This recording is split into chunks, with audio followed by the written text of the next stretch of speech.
भगवान की महिमा। एक छोटे से गांव में एक रिक्शा वाला रहता था जिसका नाम अर्जुन और उसकी पत्नी का नाम सीता था। अर्जुन बहुत ही दयालु और मन का सच्चा इंसान था। उसकी भगवान में अटूट श्रद्धा थी। कैसी भी परिस्थिति हो वह भगवान पर भरोसा करता था। वह रोज ऑटो रिक्शा चलाकर लोगों को उनके घर ले जाता था।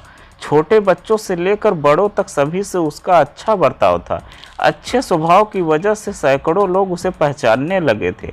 आधी रात भी अगर किसी को आवश्यक काम के लिए बाहर जाना पड़े तो वह इंसान हमेशा तैयार रहता था। रात के समय औरतें भी भरोसे के कारण इस रिक्शा चालक के रिश्ता में न डरे हुए भी जाती थी। वो एक दयालु मन का इंसान था। सभी गांव वाले उसे बहुत प्यार करते थे। उसे 3 लड़कियां थीं, चांदनी, सलोनी और अंकिता। वह तीनों पढ़ाई कर रही थी। बड़ी लड़की की पढ़ाई पहले से ही पूरी हो चुकी थी। अर्जुन ने अपनी बड़ी बेटी चांदनी की 12वीं तक पढ़ाई करवाई थी। बाकी 2 लड़कियों की पढ़ाई चल रही थी। उम्र होते ही उसने अपनी बड़ी बेटी की शादी करने का निश्चय किया। भगवान ने दिया हुआ उसके पास जो भी था वो उसके लिए काफ़ी था। रिक्शा चालक ने अपनी बड़ी बेटी की शादी एक अच्छी जॉइंट फैमिली में तय की। उसके ससुराल वालों ने शादी की तारीख निश्चित की। रिक्शा चालक ने अपनी बेटी की शादी के लिए पैसे जमा करने के लिए रात दिन मेहनत की थी। उसने अपनी बेटी को गहने, कपड़े और शादी का सब सामान खरीद लिया। वह अपनी बेटी की शादी के दिन देखने के लिए आतुर था। एक दिन वह भगवान के मंदिर में पूजा करने गया। मंदिर में पूजा करते हुए वह बोलने लगा, हे भगवान, मेरी बेटी की शादी जल्दी होने वाली है। मेरी बेटी की शादी का सामान खरीदी करते समय मुझे कभी भी कोई कमी नहीं हुई। आपके दयालुपन से सब ठीक चल रहा है। सब सामान भी आ गया, खाद्य पदार्थ भी पहुंच गए हैं। उसने इन सभी के लिए भगवान का उपकार माना और उन्हें धन्यवाद किया। शादी को 2-3 दिन बचे थे। वह अपनी बेटी के पास गया और बोला, मेरे पास तुम्हें देने के लिए ज़्यादा नहीं है, पर मैंने तुम्हारे लिए कुछ गहने लिए हैं। एक अच्छे परिवार में तुम्हारा हाथ सौंप रहा हूँ। लड़का अच्छा काम करता है, वहाँ तुम्हें किसी भी चीज़ की कमी नहीं होगी। लड़की दूसरों की संपत्ति होती है, उन्हें एक न एक दिन ससुराल जाना ही पड़ता है। कभी निराश मत होना बेटा। आज मैं तुम्हें यह पाठ सिखा रहा हूँ। बड़े लोगों की आज्ञा का पालन करना, अपने सास ससुर को अपने माता पिता के समान समझना। मैंने तुम्हें 12वीं तक पढ़ाया है और सिलाई भी सिखाई है। ससुराल वालों ने तुम्हें कोई भी काम करने को कहा तो वह काम तुम जरूर करना। हमारी प्रतिष्ठा का ध्यान रखना। लड़की उसके अच्छे गुणों से ससुराल वालों को अपना बनाती है। तुम्हारे सास और ससुर तुम्हें ताना मार रहे होंगे तो समझ लेना कि तुम्हारे खुद के माता पिता तुम्हें बोल रहे हैं। यह सब बातें वह रिक्शा चालक अपनी बेटी को समझा रहा था। समझाते वक्त उसकी आंखों में आंसू आ गए थे। घर में शादी का वातावरण था। घर में रिश्तेदारों की धूम थी। शादी को 3 दिन बाकी थे। रात में अचानक रिक्शा चालक के घर भीषण आग लग जाती है। उसका पूरा घर आग के लपेट में आ गया। उसके घर में उसकी छोटी बेटी अंकिता पानी पीने के लिए उठी। उसने देखा कि आजू बाजू में सिर्फ धुआं ही धुआं है और उसने अपने माता पिता को जगाया।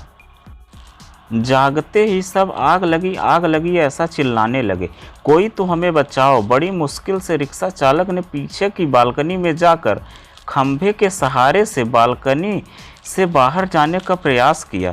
घर के सभी सदस्य को जैसे तैसे उसने बचा लिया, लेकिन आग में घर का सब सामान जलकर खाक हो गया। आग में शादी का सब सामान जलकर राख हो गया था। जहाँ थोड़ी देर पहले खुशियाँ थी वहाँ का दृश्य अभी देखा नहीं जा रहा था। जिसने देखा उसकी आंखों से आंसू आने लगे। सब सोचने लगे, बेचारा अब क्या करेगा।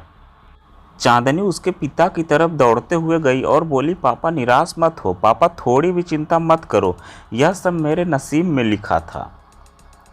बुरे वक्त में हम हार नहीं मानेंगे। मैं आपका लड़का नहीं हूँ तो क्या हुआ, आपने हमें लड़कों के जैसे पालन पोषण करने में कोई कसर नहीं छोड़ी।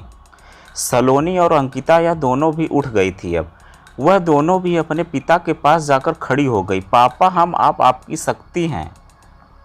हम तीनों ही आपकी बेटियां नहीं बेटे हैं, आज से हम भी आपके साथ काम करेंगे। चांदनी बोली, अगर वो लड़का मुझसे सच्चा प्यार करता होगा तो यह सब देखकर भी वह शादी के लिए तैयार होगा। जो भी होगा वह मैं आनंद से स्वीकार कर लूँगी, चिंता मत कीजिए। तीनों बेटियों ने मिलकर अपने पापा को समझाया। आजू बाजू के लोग सब इकट्ठा हो गए, साथ में बोल रहे थे कि ससुराल वालों को क्या जवाब दोगे। जो यह आया शोक व्यक्त करके चला जाता था। अर्जुन के घर के पास लोगों की भीड़ जमा हुई थी। सभी बोलने लगे कि आपने अच्छे काम करके पैसे कमाए थे। अर्जुन बोला, भगवान की यही इच्छा होगी। तभी उसकी पत्नी सीता आई और बोली कि आप बस भगवान का नाम स्मरण करते रहो, आपके भगवान ने आपको बदले में यह सब दिया है। अब इस घर में कभी भी भगवान का नाम नहीं लेना। तभी अर्जुन उससे बोला, तुम नसीब वाली हो जो इतनी बड़ी आग में से तुम जिंदा वापस बाहर आई। यह नियति का खेल है, भगवान को क्यों दोष देते हो। किसी आदमी ने प्रेस में यह खबर दे दी। दूसरे दिन समाचार पत्र में खबर आई कि ऑटो रिक्शा चालक अर्जुन के घर में आग जलकर सब खाक हो गया। उसकी बेटी की शादी को कुछ ही दिन बचे थे। गरीब आदमी अपनी बेटी की शादी कैसे करेगा। जिसने भी यह खबर सुनी उसने मदद की। उसे भले रिक्शे चालक को पहचानने वाले सब आए और पता नहीं था क्या क्या लाए। उसका घर तोहफों से भर गया था। किसी ने गहने, किसी ने कपड़े, किसी ने राशन तो किसी ने पैसे दिए। सब सुनने के बाद सभी रिश्तेदारों ने मदद की। शाम तक उसके घर में कितने रुपए जमा हुए पता नहीं। तीनों लड़कियों ने सब पैसे पापा के पास दे दिए। तब सभी का अपनी आंखों पर विश्वास नहीं हो रहा था कि जहां सब ध्वस्त हो गया था वहां उसने तीनों लड़कियों के साथ बैठे बैठे इतने पैसा जमा कर लिए। आसानी से शादी हो सकती थी। भगवान देता है तो छप्पर फाड़ कर देता है। उसने अपनी बेटी की शादी मंदिर में बड़े धूम धड़ाके के साथ की। लोग आपस में बोल रहे थे कि सच्चे मन से अगर इंसान भगवान को मदद क्यों नहीं करता। आज भगवान के इस चमत्कार पर सभी की श्रद्धा थी। भगवान जो भी करते हैं वह अच्छा ही करते हैं। रिक्शा चालक की पत्नी बोली, मुझे माफ़ कर दो, गुस्से से भगवान को क्या कुछ नहीं बोल दिया। तीनों लड़कियां हंसते हंसते माँ की तरफ देख रही थी।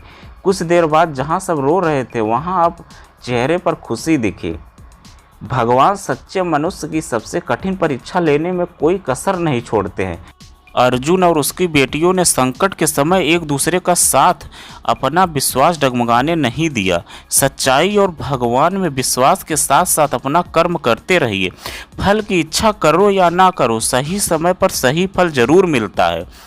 और जब भगवान हमारी मदद करना चाहते हैं तो ऐसे करते हैं जहाँ तक हमारी बुद्धि सोच भी नहीं सकती है।